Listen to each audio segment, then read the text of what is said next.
Il est tout juste 19h sur Aloula et c'est le journal à la une de cette édition.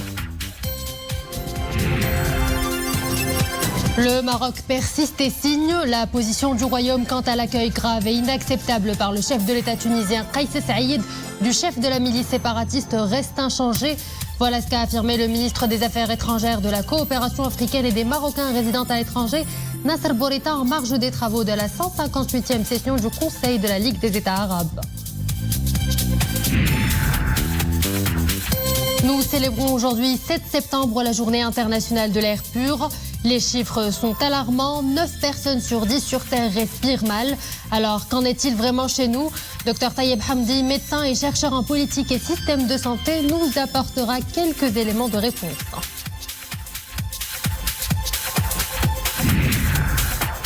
Dernière escale de Journal Tanger où l'offre touristique s'étoffe. Le prestigieux hôtel international Waldorf Astoria y ouvrira ses portes en 2024. C'est le premier du genre non seulement au Maroc mais aussi au niveau africain.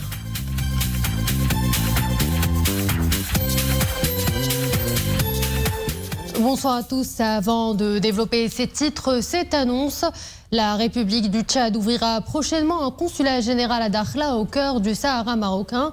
C'est ce qu'indiquent les ministres des Affaires étrangères, de la coopération africaine et des Marocains résidant à l'étranger, selon les autorités tchadiennes. Cette décision s'inscrit dans le cadre des relations fraternelles entre Sa Majesté le roi Mohamed VI et son Excellence Mahamat Idriss Déby Itno, président de la République du Tchad.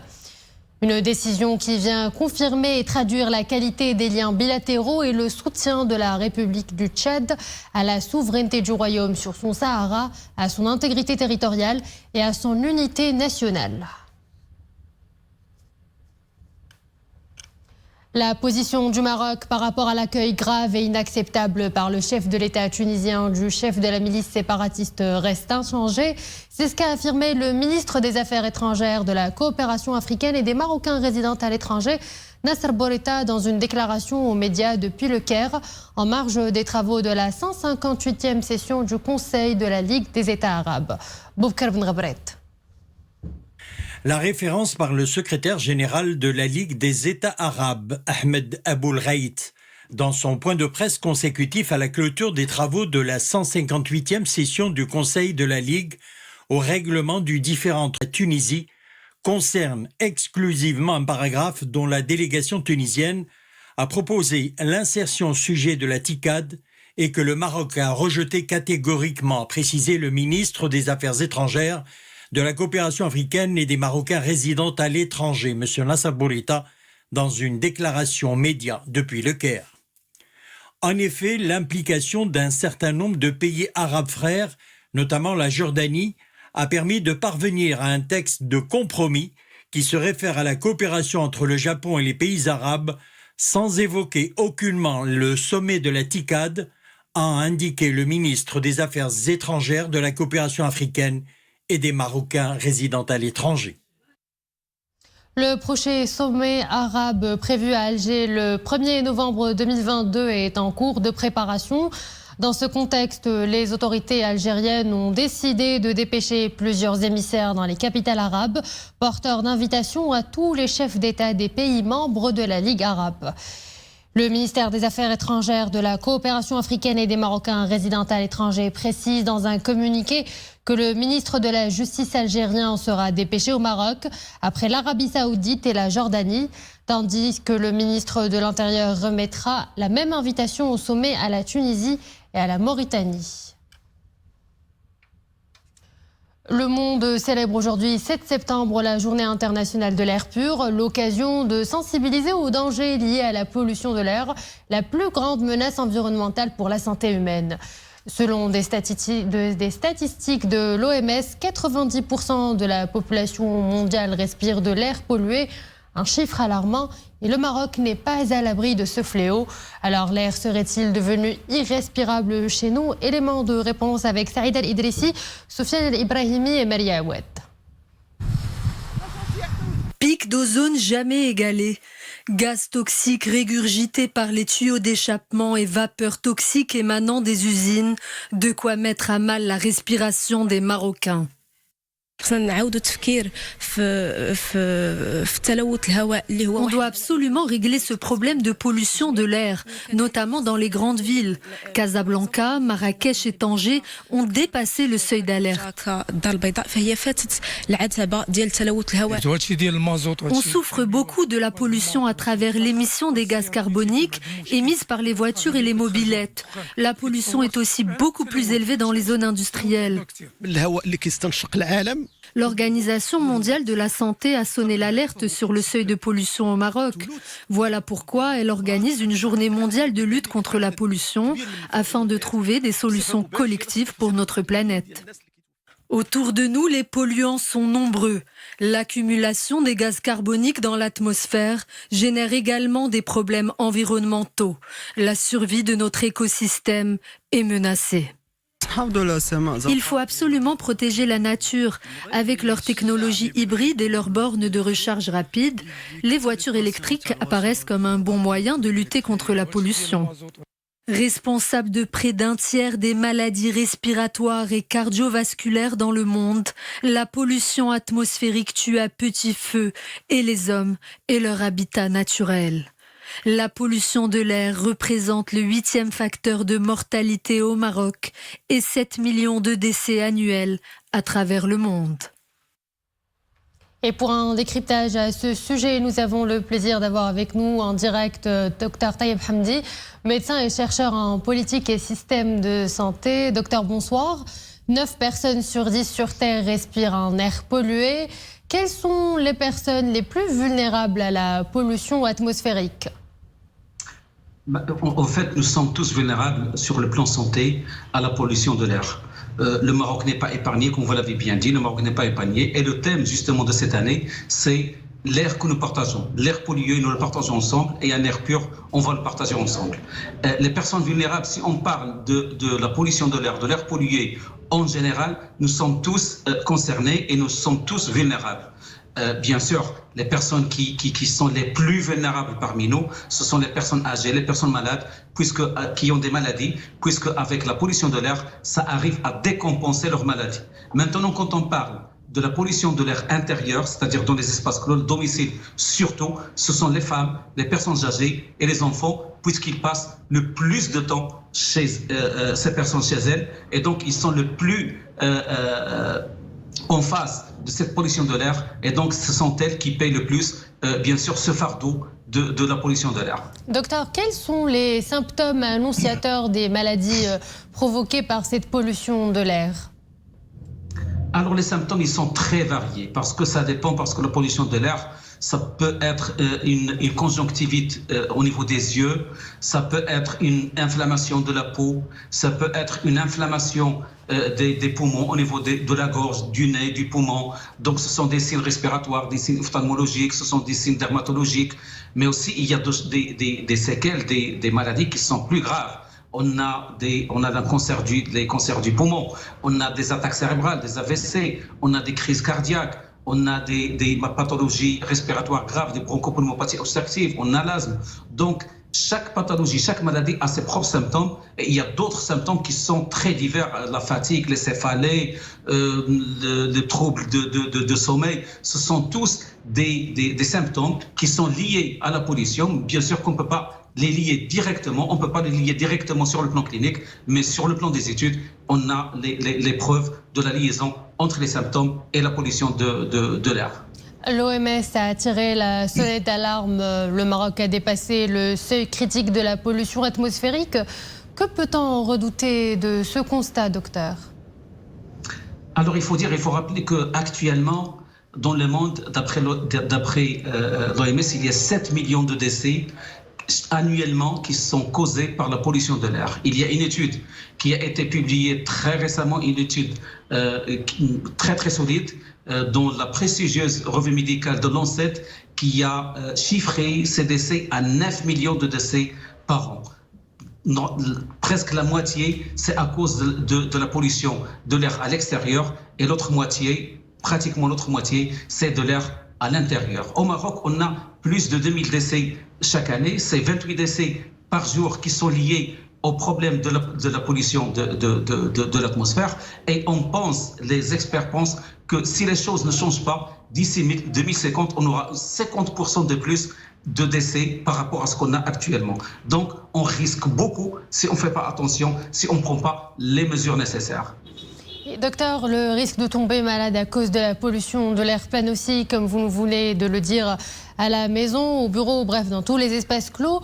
Quels sont vos conseils justement pour préserver notre capital santé? C'est très important et d'ailleurs c'est le but du message et de la célébration de cette journée.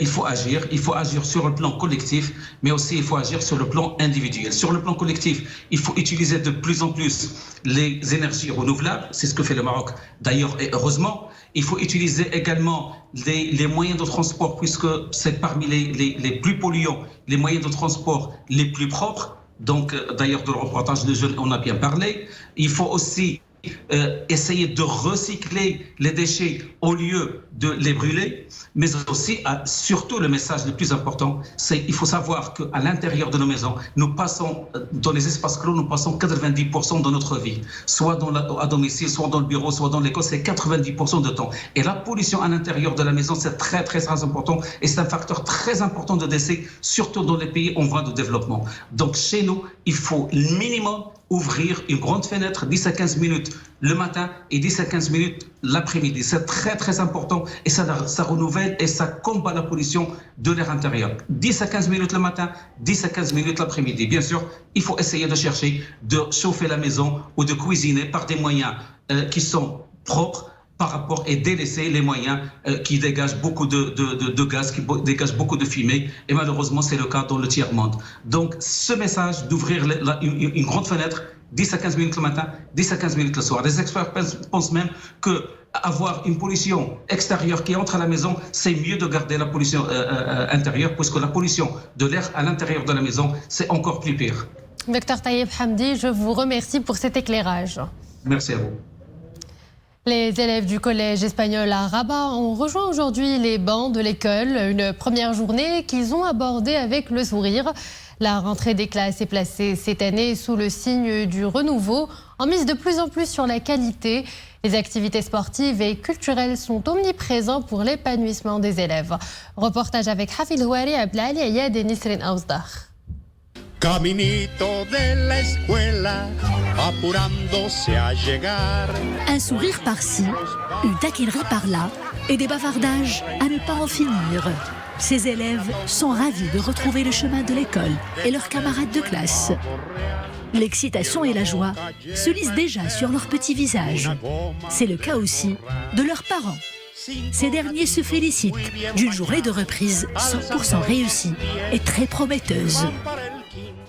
La entrada este año ha sido muy bien organizada.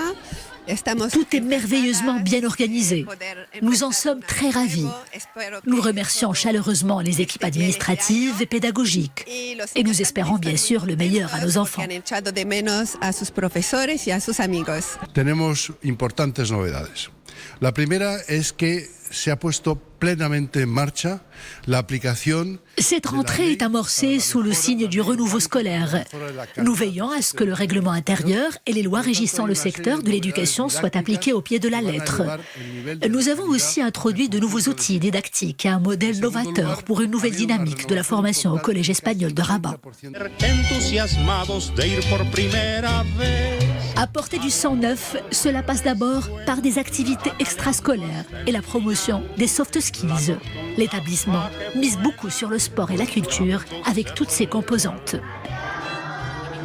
Este año presentamos muchas novedades que ya han sido anunciadas por las instituciones que nos han visitado. En plus des partenariats éducatifs déjà entrepris avec l'ambassade d'Espagne au Maroc, des projets supplémentaires viennent de voir le jour. Cela concerne le sport et les arts. L'idée est en fait de rassembler les enfants autour d'activités renforçant les liens fraternels et stimulant leur créativité. Le Maroc compte 11 établissements scolaires affiliés au bureau de l'éducation de l'ambassade d'Espagne au Maroc. Des établissements où étrangers et marocains suivent côte à côte une formation rigoureuse et en harmonie avec les valeurs du vivre ensemble prônées par le Maroc. Cap sur Tanger, ville qui séduit chaque année beaucoup de touristes et il y a de quoi. Un sable fin, des plages turquoises et des sites touristiques à couper le souffle et une riche histoire. Autant d'atouts qui attirent les investisseurs dans le secteur hôtelier. L'offre touristique s'étoffe avec l'ouverture en 2024 d'un hôtel international de luxe, le Waldorf Astoria, le premier au Maroc et en Afrique. Abdelali Gnouni, Zakaria Moukin Bilaf, Nachakel Alaoui et Nisrin Aousdar. Voilà à quoi ressemblera l'hôtel Waldorf Astoria de Tanger. L'établissement allie raffinement classique et sophistication moderne. Le choix de la ville du Détroit n'est pas fortuit. L'histoire mythique de la Cité du Nord et son grand essor actuel ont à coup sûr séduit les responsables de la grande enseigne. Tanger s'ajoutera donc aux 35 villes dans le monde où la chaîne Waldorf Astoria est déjà implantée. Tanger dispose de plusieurs atouts de taille dans le segment du tourisme d'affaires. Nous sommes très honorés d'être présents ici. La ville connaît un développement soutenu, ce qui en fait une destination touristique de premier plan. L'unité compte une composante résidentielle composée de 150 villas aux standings et d'un centre de loisirs et de sport. S'y ajoutent 95 chambres et suites spacieuses, 20 riads de luxe et une villa royale dédiée aux visiteurs et aux invités de marque.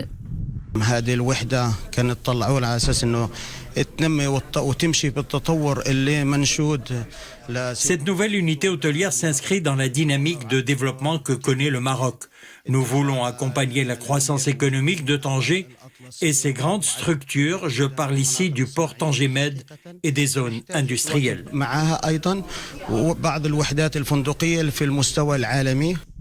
Fruit d'un partenariat entre le groupe international Hilton et le groupe Zaid Al Star Hill de Tanger, le projet Waldorf Astoria Hotel est le premier du genre au Maroc et en Afrique aussi.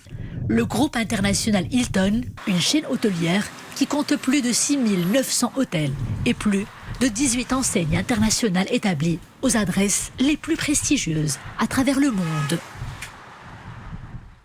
Le Festival international de Marrakech approche à grands pas et on sait déjà qui sera à la tête du jury. C'est le réalisateur italien Paolo Sorrentino qui présidera cette 19e édition prévue du 11 au 19 novembre 2022.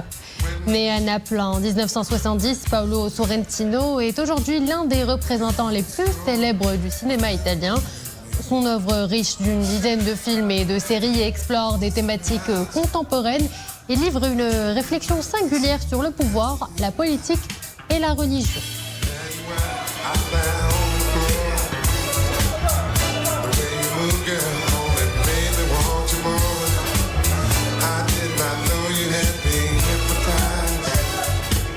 Et voilà, nous arrivons à la fin de cette édition. Merci à vous de l'avoir suivi. Excellente suite des programmes sur Al-Oula.